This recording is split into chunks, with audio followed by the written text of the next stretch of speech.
আপনার পেশাদারিত্বের অভিনয় যে শুরুটা সেটা কি রেডিও দিয়েই? হ্যাঁ, কত টাকা পেয়েছিলেন রেডিওতে প্রথম?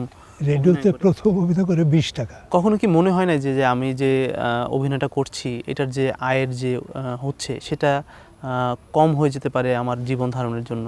অভিনয় করে বা প্রম্পট করে বা এভাবে এই যে টাকা পাওয়া যায় এটাই আমি জানতাম না, বা আমাদের সময়কার অনেকেই জানতেন না। হ্যাঁ, একদম যারা সিনিয়র ছিলেন তারা ফিল্মে টিল্মে করতেন, তারা টাকা পয়সা পেতেন, কিন্তু আমি জানতাম না যে টাকা পাওয়া যায়। তো আমার ওই টাকার লোভটা, ইনকামের লোভটা আমার ছিল না। এস্টাবলিশ করতে হবে আমি ভালো অভিনয় করি, এটা যেন সবাই বলে, ওই জিতটা ছিল।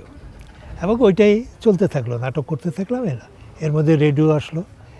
রেডিও অল্প কিছুদিন করার পরেই রেডিও শিল্পীরা ধরলো যে সবাই তুই ইয়েতে চলো, টেলিভিশনে শুরু হয়েছে, টেলিভিশনে জয়েন করবা। আর আচ্ছা ঠিক আছে। তো তখন তার এত অডিশন ফডিশন ঝামেলা ছিল না, লিমিটেড আর্টিস্ট। টেলিভিশনে ঢুকলাম, টেলিভিশন করতে থাকি। এবং টেলিভিশন করতে করতে ওই অভিনয় করি আর ফাঁকে অ্যাসিস্ট্যান্ট হিসেবে কাজ করি। আপনাকে বেশি অভিনেতা হিসেবে সবাই চিনেন, কিন্তু এই যে পরিচয়টা, এটা কিন্তু দর্শকের অনেকেই অজানা যে আপনি চলচ্চিত্রের নির্দেশনার সঙ্গে জড়িত ছিলেন। যে এই ধরনের এই যে অ্যাসিস্ট করা, এই স্ক্রিপ্ট অনেক সময় কপি করতে হইতো, কার্বন কপি দিয়া হাতে লিখতে হইতো, এটা আবার আর্টিস্টদের কাছে পৌঁছাইতে হইতো, আর্টিস্টরা কবে রিহার্সাল তাদেরকে বলতে হইতো, তারপরে যেদিন রেকর্ডিং হইতো সেদিন ক্যামেরার পিছনে থেকে আর্টিস্টকে হেল্প করা, অনেক সময় ডায়লগ ভুলে গেলে। কারণ তখন তো এরকম মুখস্থ করার কোয়ালিটিটা গ্রো করে নাই কোনো শিল্পীদেরই না। অনেক দুই একজন হয়তো একটু ভালো পারতেন, সবাই যেমন আলতাফ হোসেন ছিলেন অভিনয় করতেন, সে মানে একবার পড়লেই পুরো মুখস্থ হয়ে যেত। এটা কিন্তু আবার অন্যদের ছিল না। তো এই যে তাদেরকে হেল্প করা, তাদের এটা জোগাড় যন্ত্র করা, রিহার্সাল করা, তারপরে এই যে অ্যাসিস্ট করা, এই যে হাতে এই যে একটা হুক্কা লাগবে, তারপরে একটা ঝাড়ু লাগবে, এগুলি সব জোগাড় যন্ত্র কিন্তু আমিই করতাম। স্টেজও চলছে, রেডিও চলছে, টিভি চলছে, একসঙ্গে চলছে। একদিন হঠাৎ করে পরিচালক শিবলি সাদেক, তার অ্যাসিস্ট্যান্ট ছিল খসরু নোমান, এটা আমাদের তুমি সম্পর্ক। তো সে এখন লন্ডনে আছে। তো একদিন রাত্রেবেলায় আমাকে এসে বাড়ির নিচের থেকে ডাকতেছে, আমি 3 তলায় থাকি, ডাকতেছে যেরকম ঘুরে গিয়ে। তা আমি কে, এই কী ব্যাপার, নিচে আসো, কথা আছে। নিচে নামছি, নামার পরে বলতেছে ফিল্মে অভিনয় অ্যাসিস্ট করবা? আমি তো টিভিতে অ্যাসিস্ট করি, ফিল্মে অ্যাসিস্ট করবা? আরে ঠিক আছে, করবো, অসুবিধা কী। তাহলে এক কাজ করো, বিছনাপত্র নিয়ে কালকে সকালবেলা এফডিসি চলে আসবা, আমি আছি, আমরা আউটডোরে যাব 7 দিনের জন্য। আমি ঠিক আছে। পরদিন সকালে গেছি, বড় পিক আপের মতো আছে, এফডিসি ছিল, ওইটার মধ্যে সব লাইটম্যান আর টেকনিশিয়ান যারা আছে, যে কজন আছে সব উঠলাম, আমরা চলে গেলাম করটিয়া। প্রথম দিন শুটিং শেষ, সন্ধ্যার পরে খাওয়া দাওয়ার পরে সব রিল্যাক্স। তো ওখানে ছিল ফতেহ লোহানী, আনোয়ার হোসেন, তারপরে রাজাক, আনোয়ারা, মানে মোটামুটি সব সিনিয়র আর্টিস্টরা। তো বৈশা গোল টেবিলের চারিদিকে বৈশা আড্ডা হচ্ছে। এর মধ্যে দূর দিয়ে আমাকে ডাকছে লেউ ভাই, মানে ফতেহ লোহানী। উনি হঠাৎ করে দূর থেকে আমাকে দেখছে, ডাকছে এই বই দেখাও। এখন আসার পরে কইতেছে যেরকম, তুমি নজুকে অ্যাসিস্ট করছো? আমি বলে হ্যাঁ। হি is a very good director, আমি খুব খুশি হয়েছি তুমি তার অ্যাসিস্ট করতেছো, তুমি তার পিছে ছাড়বা না, তার পিছে লাইগা থাকবা। আর নজু বাইরে করতেছে, নজু এই বইরে গিয়ে he is a good artist, সে কিন্তু খুব ভালো আর্টিস্ট, হ্যাঁ, তারে ছাইরো না, তারে রাখো।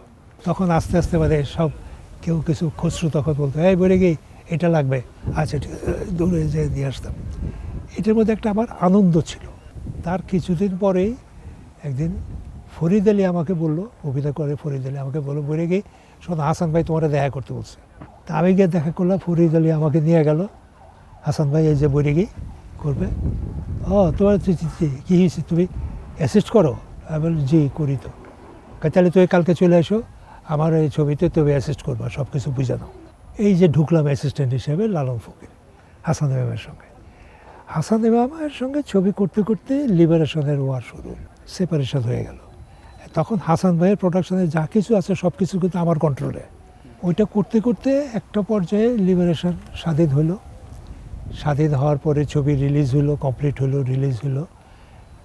আমি তখন মোটামুটি চিফ অ্যাসিস্ট্যান্ট ডিরেক্টর হিসেবে এস্টাবলিশড। তখন ওই যে এডিটর ছিলেন বশির হোসেন।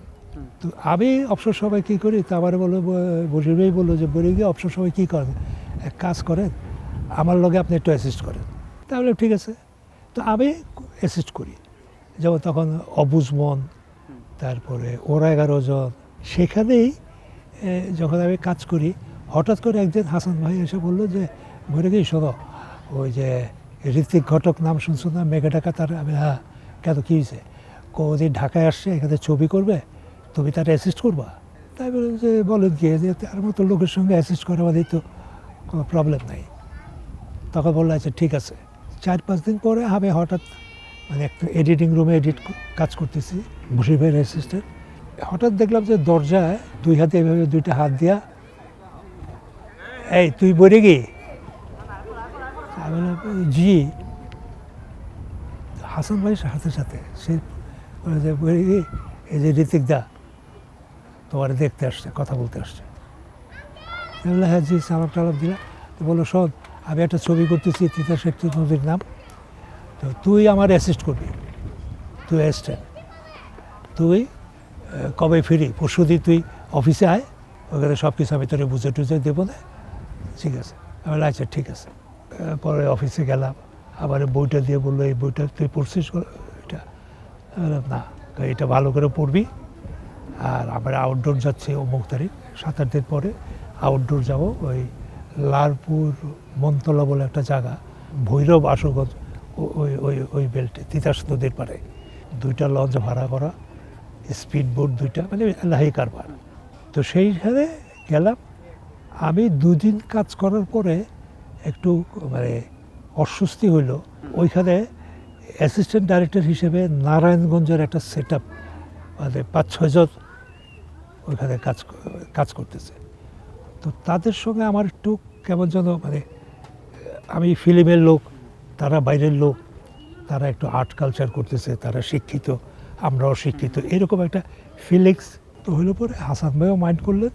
হাসান ভাই বললেন ভরে গিয়ে চলো কালকে আমরা ঢাকায় চলে যাই। আমি ঠিক আছে। পরদিন করে হাসান ভাইকে কইলো যে দাদা শোনো, ওই আমার ছবির তো ডেট পাইছি, কাজ আছে, তো বরিগি ছাড়া তো হবে না। তা আমি বরিগিরি নিয়ে যাচ্ছি, আপনি এখানে করেন, সবাই তো আছে, কোনো সমস্যা হবে না।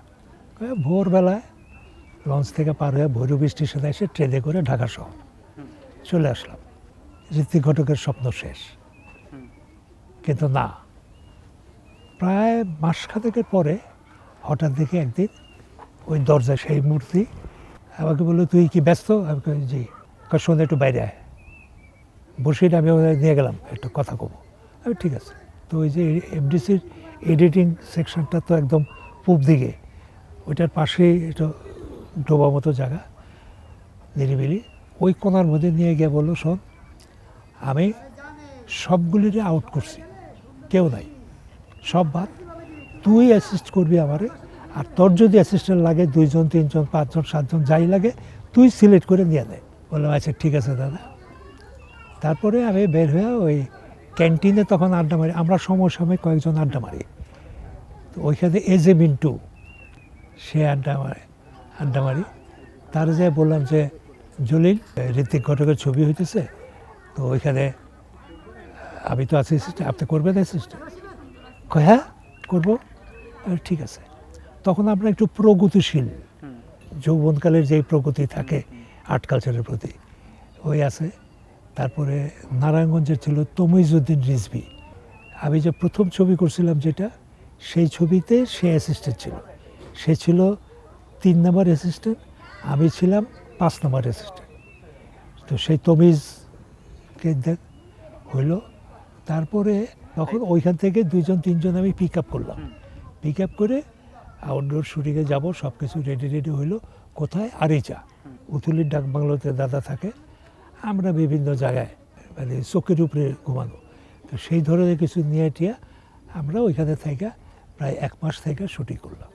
ছবির মেজর পোর্শনটা ওইখানেই শুটিং করা কমপ্লিট করার পরে তারপরে টুকটাক আরও কিছু ছিল, এফডিসিতে একটা সেট ছিল, এই ছিল সে, এই করতে করতে। আর তখন যেহেতু জলিল অতটা অ্যাকাস্টমড ছিল না, অ্যাসিস্ট হিসেবে আমার যে অভিজ্ঞতাটা অতটা ছিল না, বা তমিজ বা সানোয়ার বা আওলাদ, এদের কেউই কিন্তু অ্যাটাচমেন্টটা ছিল না শিল্পীদের সঙ্গে, যেটা আমার ছিল।